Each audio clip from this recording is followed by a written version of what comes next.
So, guys, I'm watching something pretty funny. Sunday Cool. These guys are YouTubers, and they are like Christian podcasters, I guess you can say. But then they're kind of like they mix it with like the worldly stuff. Hold on, let me see if I can just make it a little brighter. Okay.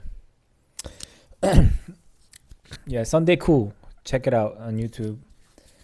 Yeah. So yeah, today I was just yesterday I watched a crazy movie. What was the movie called? Let me see. Oh man, I forgot. It was called. It was a crazy, crazy movie, and it just like I was kind of like trying to like um explain it biblically and try to like um try to see if this makes sense. Like, can this happen in real life? Are there people like this in real life? I don't know, but it's the movie's called Old Guard. Hold on.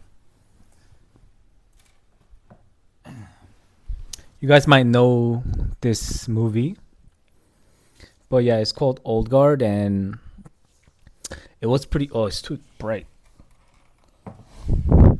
Yeah, so it was like, wow, these people are like living for thousands of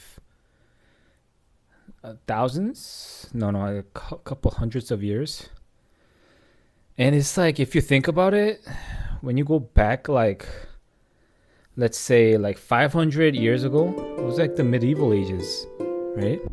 And it was like kings and queens and just uh like diseases and plagues and just like rats in your house like eating together. I don't know how to say. I don't know, but anyways, like yeah, it was during those kind of ages, and then now they can't die basically. They're like superheroes. They cannot die, but once they die, in a little bit, their cells like rejuvenate. I guess like revive, and then they become alive again.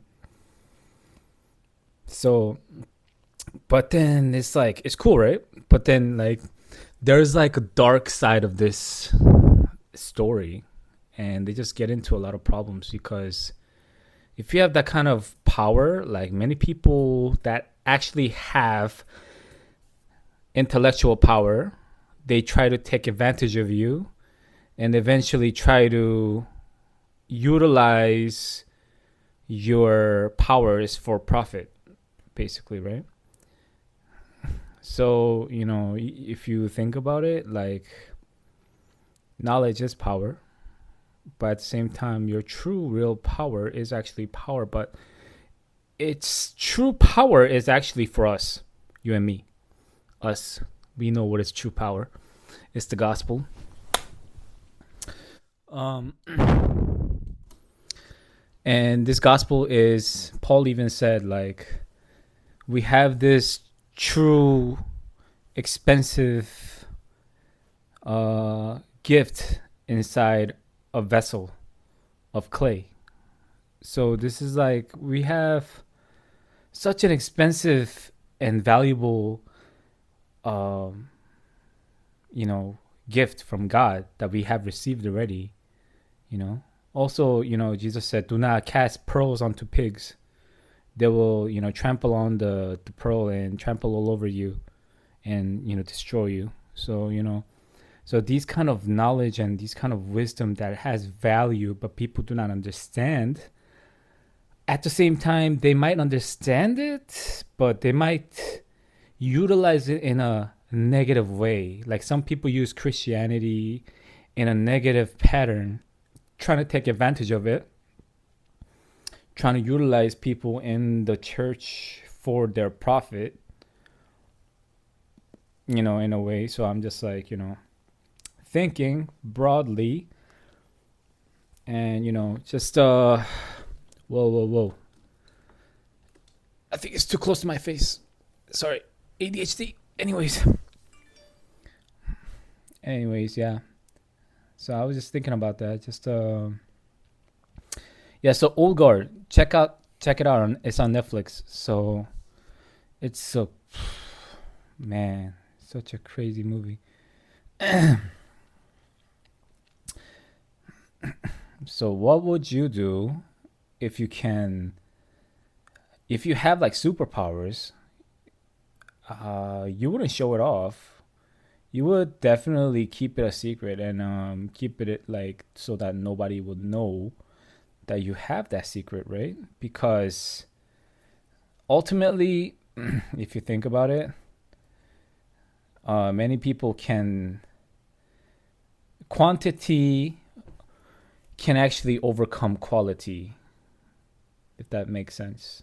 Yeah, so many people can actually overcome one person with power if they put in enough strength together, just like a army of ants against like I don't know, maybe my that's like my imagination or my undereducated um what is that guess I guess. But anyways, yeah, so guys, I suggest you guys check that out. And it's just like wars in this world is forever, it's eternal, fighting against each other, taking advantage, taking power from other people.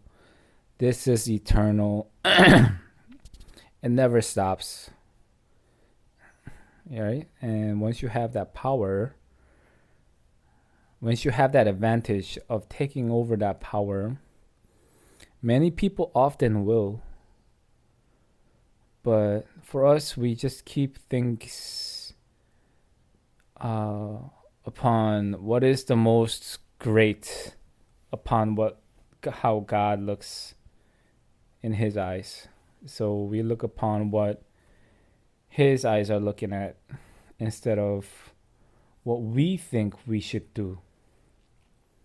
This our greatest idol is us. Our greatest idol is me, us, for the people, right? All the people. That's the wrong thing. Even the Declaration of Independence is for the people. It shouldn't be like that. It should be for God, for us to serve God. So it's not for the people. So these standards has to change, I believe. So yeah. Anyways, guys, talked a lot, and I'm gonna just. It's Friday, so I'm gonna sleep a little early so I can wake up so I can worship, business, evangelism message, core message, and then the scattered disciples. And I'll see you guys later.